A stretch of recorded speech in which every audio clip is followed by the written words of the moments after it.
comes marks in. Bowls to Wazim Raj, who drives it away to mid-wicket, wants a single, it's not there, Fowler is.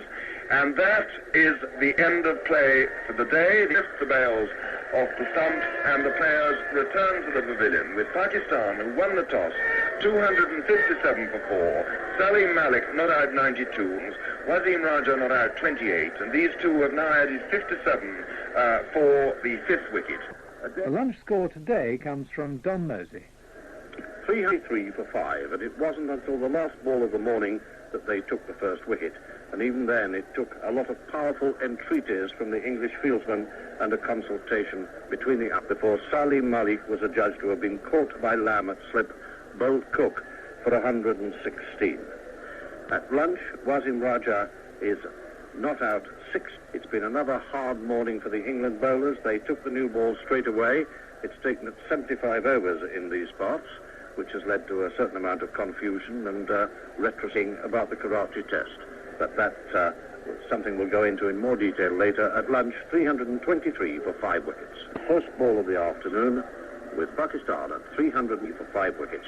Wazim Raja facing Dilly, who makes him play at the first one. He tries to punch it away through mid-wicket. Dilly bowls and off his legs. Raja gets a single out of mid-wicket. Again, his marks scampering about. His Somerset teammates just wouldn't recognise the way he makes ground round this field. Again, bowls to Raja outside the off-stump, short, cracked away, backward of square, and that's going to be 4 runs. Marks can't catch that one. It hits the side, jumps over the rope, and that was a loose one from Nick Cook. Here is Cook, round the wicket, in, the bowls now to Abdul Qadir, who comes forward, playing this long on. It's Smith who comes in off the boundary, and they get just a single. So Qadir is off the mark with 1. And now, as the over is nearing its end, long on and long off come in, keep Wazim Raja down at the non-striker's end for the next over. Wazim Raja comes round the wicket and hits this one high, and it's going away, I think, for 6 over mid-wicket. Yes, it's over the boundary, into the grass, in fact, just in front of the stand. And that was 6 runs. Well, Wazim Raja, 4 the deep fielders come in. He used his feet, he came down the pitch, he swung it high wicket for 6. As Cook is in, bowls there to come. Abdul Qadir who's down the wicket, swings that high over mid-on for 4, and Smith goes trotting back to... And now again we see Qadir taking a fancy to the slow bowling, just as he did in the first test in Karachi. Cook bowls again, this time Wazim Raja goes back, late cuts, that's 4 runs. It was short outside the off-stump, not all that short, but on this very slow pitch, if it's at all short and wide, well, the batsman can go back and has all the time in the world he would like. And here comes Dilly, kicking up a bit of dust as he runs in now. He gets there, he bowls to Abdul Qadir, who goes back, edges this one, past Gower at second step, Gower down hand to it, and it goes away into the boundary, eluding Foster. I can't see exactly what happened because Foster's way out of our view, but 4 runs are signalled by the umpire. So 15, and the total now 355 for 5. Dilly in, bowls to Qadir. Qadir drives handsomely, 4 runs. And that went in front to the little split straight of foul, racing away to the boundary. A fine stroke that by Abdul Qadir, who showed there that although he may prefer slow bowling, he's no mug when it comes to dealing with the quicker starts. Now to 19, the total 359 for 5, and Wazim Raja, who's been rather out of it just lately, has 81 at the other end. It's cool. There are a little flock of birds flying across the top of the side screen, clustered together, floating across Foster. He comes in, bowls outside the off stump, square cut, square drive, through the covers, lovely shot.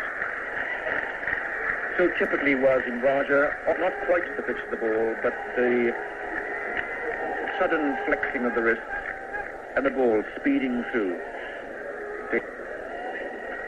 Wazim Raja not out. Pakistan 373 for 5. But quite agile in the field, fielded that well. Qadir crouches, Vic comes in, bowls, floats that up, it's swung away on the leg side, that may well be 6. 6 runs, the umpire's hands go up, and Vic scratches his cheek, puts the left elbow in the palm of the right hand, and walks ever so slowly down the pitch to consult with David. Turns just a half a dozen yards from the umpire, comes in at an angle and bowls down the pitch. Comes Qadir, driven to extra cover, a mighty blow along the ground. So we'll watch Neil Foster trying again. His 30th over, coming in right arm over the wicket to bowl to Wasim Raja, hooked away through mid-on. Oh, what a shot. 4 runs, gets there now.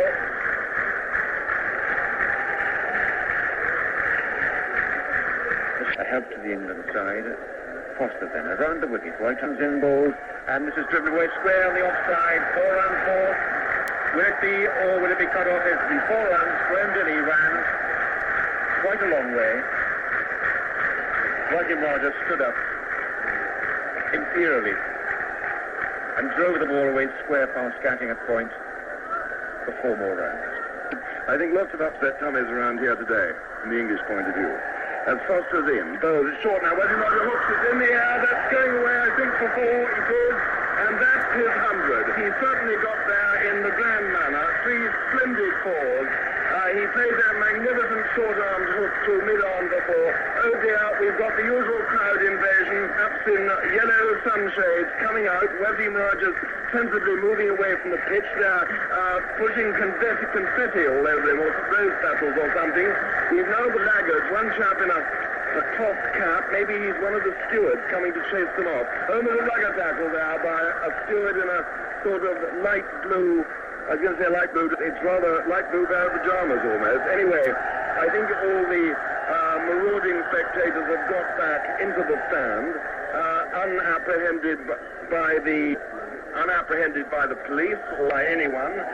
The rose petals are being picked up by the umpires. Wasim Raja's got his 100, 102, his 4th Test century. The score now is his 4th Test century.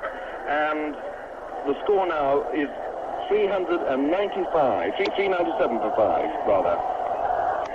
The wickets that have gone down today, Salim Malik was out for 116, and Wasim Raja swings the next one from Foster with the leg side. It bounces over the mid-wicket fielder, Cook, and goes away there for 2 runs.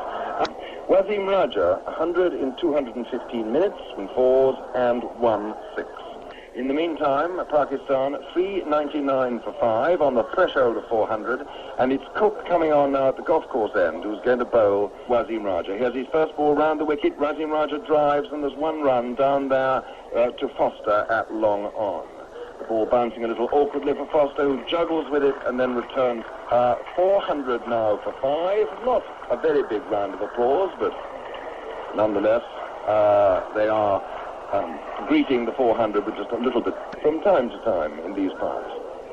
Cook again, round the wicket, in, bowls to Wasim Raja, goes round the wicket, and spots this one, it's in the air, I think it's going to be 6, yes, Foster, way his head, it's 6, going in there to the wire netting, the fencing, in front of the scoreboard. Wasim Raja took 2 steps down the wicket, he's got a wonderful eye, and immensely strong, he swung his bat, and away it went, wide of long on, over the top for 6 runs. And Marks in again. Down the pitch comes high over, actually. Raja, 111. And Marks in again. Down the pitch comes Carter, hits that high over, actually cover. That's a superb shot. Well, that's a shot any recognised batsman would have been pleased to play. Down the pitch, inside the line, and beautifully struck, over extra cover, runs to Abdul Qadir, and he moves on to, and just wait while the scoreboard gets up to date with these frenzied events. 413 is the total, and the longer they can make Pakistan wait to get to 5, whatever the target is in the mind of Zahir Abbas, the more it will suit them. In comes Cook, pushes this one through a little bit. There's an appeal for a catch by Gatting at silly point. And Cook pitch, he puts his hands on his hips, he stares at Abdul Qadir. Alan Lamb has come up from step, he's standing with hands on hips. But the most important man of all, the umpire, Javed Akhtar, said there was no bat at all on that, and Qadir is still there. In comes Marks again, round the wicket, down the wicket, and he's bowled Wazim Rock down the wicket. A big heave, trying to hit over the top, and in fact he hit all over the top of that delivery. So a wicket for Vic Marks. Wazim Raja is bowled for 112. This time are 416 for 6. Well, Vic Marks got that wicket really through his previous maiden over at Wazim, and having the runs down after that blast of 4s and 6s, Wazim, having got to his 100, decided that the time was come for the really big slug, and it wasn't the ball by numbers. He decided to give him the charge, and whatever and wherever he was aiming for a home run. Well, he got about 2/3 of the way to it. He was nowhere near it at all. Across it, and the ball went to take the top of middle and leg. No run. Wazim Raja's innings of 112 lasted 301 minutes, 13 balls, 16 4s and 2 6s. Cook comes in, he gives this one a lot of air, and in fact Carter went for that one. I'm not quite sure from the hitting chance. It looked as if it was in and out of Taylor's gloves down the leg side, Jack. Here comes Marks, and this time Delpat gets off the mark. He just waits for that to come to very leisurely out on the onside. Lamb is the fielder, but there was always an easy single, so he's off the mark. A few slight changes for Delpat, and in to bowl to him. He waits for this one. No deviation, no real drift or anything. Middle of the bat, plays it back down the pitch. Delpat sets off the tee, hesitates.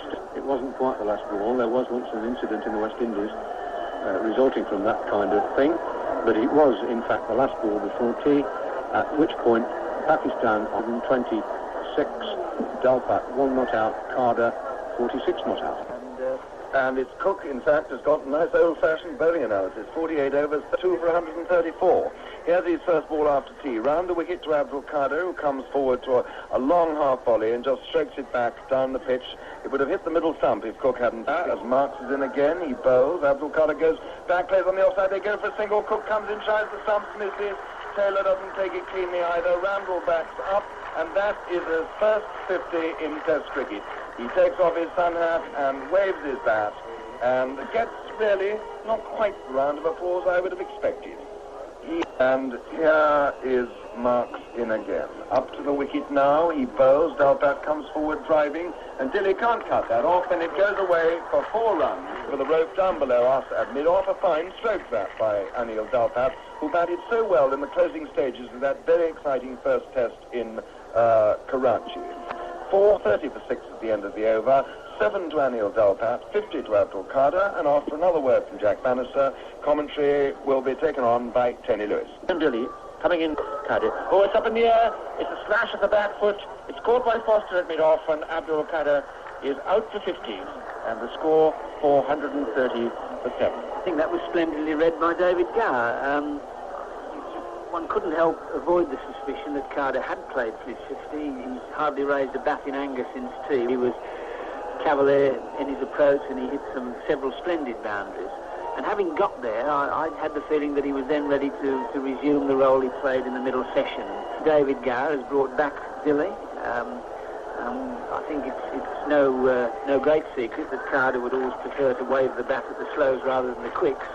It's a loosener, but nevertheless, Carter waved the bat at it, didn't get anywhere near inside it. It was no sort of shot at all, and simply swatted what was a base long hop to Neil Foster at short extra cover. Thank you, Jack. It's Graham Dilly now encouraged. Coming in bowls to Safas. That's quite quick outside the off stump. Safas, but the ball does not bounce to expectations, and Bob Taylor has to go down on one knee to take it on the second bounce. It came in 140. It's his first 50 in Test cricket, 96 balls, 4 4s, and 2 6s. 3 fielders around him. As Mark bowls to Safas, who has a whack at that. He miscues it. It goes out to extra cover. He'll get a run for it. Gets 2 runs for it as Nick Cook comes from mid-off. Well, that was the big stroke play that we were expecting. Safas running in again now, quite strongly to bowl to, and this is off the pad. He appeals. LBW is given out. Delpat, LBW bowled Dilly, and the England players stroll straight Dilly. The bounce has gone out of their run, but still the congratulations, heartfelt, no doubt at all. Dalpat is not at all happy with that. Quickly put his finger up. Dilly, in fact, was the only man to appeal. I think Bob Taylor didn't shout at all, but that's the 8th wicket to fall them for 433. And we're now watching Din to bowl again. Played forward by Tosif, and he's off the mark. First ball, pushed through mid-on to recognise Tosif under this white shiny helmet which the Pakistan batsmen do wear. Just two fielders on the on side of the wicket as Safraz really approaches. Driven by Safraz, but not clean. He goes for the signal. There's a run out of the hedge. They miss, and it's overthrows. Terrible confusion now as Vippin's fine leg to do the backing up. They take one, they take 2 runs to Safraz. And what might have been? I don't think Foster how far both batsmen were stranded, and it would have been far simpler for him just to keep hold of the ball and take the bowls off. Safraz 4. Turns again on Safraz. In through the bright sunshine, the flying dust. Bowls short, hooked. A proper shot by Safraz for the mid-wicket boundary for 4 runs. And it's Cook. In, round the wicket. The big heave over mid-wicket, over mid-on by Safraz, and that's 4 runs. As Jack Bannister said earlier, not a lot of backlift, a bit of a short-arm job about it. The ball wasn't a particularly good one. It was drifting nicely into the slot for Safraz. He picked it up over mid-on, and 4 more runs onto the total, so 400 and 4. The board's gone to 449. I'll stick with our official scorer, who says 448 with Lamb, and he goes in, bowls to Safraz, and Safraz has something similar. It's in the air towards long off, and in fact it's nicely stopped on the long off boundary by a fielder who I shall name when I can see him, Gatting, in fact. You heard from Tony Lewis, our commentary position here eliminates the view from immediately down in front of us, which 449 for 8. Cook now to bowl to Tassie. This one back down the pitch, and it's fielded by Cook himself, and there's no run. 449, so Pakistan still need another 8 runs to 200 in the day. In goes Cook again. This is short. Tassie on the back foot, hits it very hard, but Tavare is there in the covers, takes his way at the last moment, having lined up the ball because the outfit is bumpy. Declaration. And it is in fact a declaration, Jack. Yes, well spotted. So that's a bit of captaincy by Zahir Abbas. And no sooner was that ball fielded by Chris Tavare, there was no run. Pakistan have, as they say, applied the close at 449 for 8. Safraz is 16 not out. Tasif is 1 not out. 449 for 8. Bling to Christie. Left arm over the wicket attack. The ball slanted right across the batsman and through to the wicketkeeper at a very acute angle. Golf course, Azim is coming far end. That's the golf course end. Again, it's very wide of the off stump. Chris Smith very happily leaves it alone to go through to the wicketkeeper. And this time, Smith not only has to play it, but with turning the ball neatly to backward square leg. There's a misfield, a sort of quadruple misfield, but they don't at all limit the scoring to 1 run. Smith is off the mark. England are 1 without loss, needing 249 now to avoid the follow-up. As Azim bowls, and Gatting crashes this square for 4 runs. That was short pitched outside the off stump, and Gatting didn't waste no messing, as they say. He just left his feet where they were, stretched out a long way with a horizontal bat, and sent it crashing to the deep boundary. Azim Hafiz coming in, and again runs for Gatting, neatly turned off his toes. It's going to be another 4. No one near that one. 4 runs. Roger bowls, that's short, and it's cut by Gatting, and he's going to get 4 more runs for it. Very well cut. A lot of wrist into that one. Too far wide of the stumps, but it was wide enough as far as Gatting was concerned. So he moves up to 15, and he has 3 4s in that. Carter in again. Bowls to Gatting down the leg side, and swept by Gatting. Another 4. He would be happy about that one. It was directed very, very wide of the leg stump, and far enough for Gatting to paddle it rather than sweep it. There was no bend of the knee or anything. He just really helped himself to that one. Looks up again. He's wrapped on the pad. There's a... Oh, that must have been baton pad because there was a dive forward by Tosif Ahmed at a silly point there. And Azim Hafiz at deep leg. Here comes Carter again in. Oh, that was the googly which Gatting didn't read. He went back to cut it. It went off the inside edge. It bounced just past the off stump, just past Anil, and it was Mohsin Khan running back from slip who fielded. Abdul Qadir in now, bows to Smith, who goes back onto his stumps, turns this past the square leg umpire. There's one run in it as Sarfraz right and fields, and so the score goes on to 26 for no wicket. Smith now goes to 3. Carter in, bows to Gatting. Gatting comes forward, killing the spin. It's picked by Salim Malik there at forward short leg, and against all expectations, that is the end of play for the day. We've had just 9 overs. We were anticipating 12 to make up the numbers for the day. We've had 9 overs bowled. We've had 10 overs bowled. And England can be extremely grateful. They are 26 for no win at 22, and how well he played the leg spinners, and really a splendid example. Smith 3. Overnight they'd made 26 runs without loss in reply to Pakistan's 409 for 8 declared.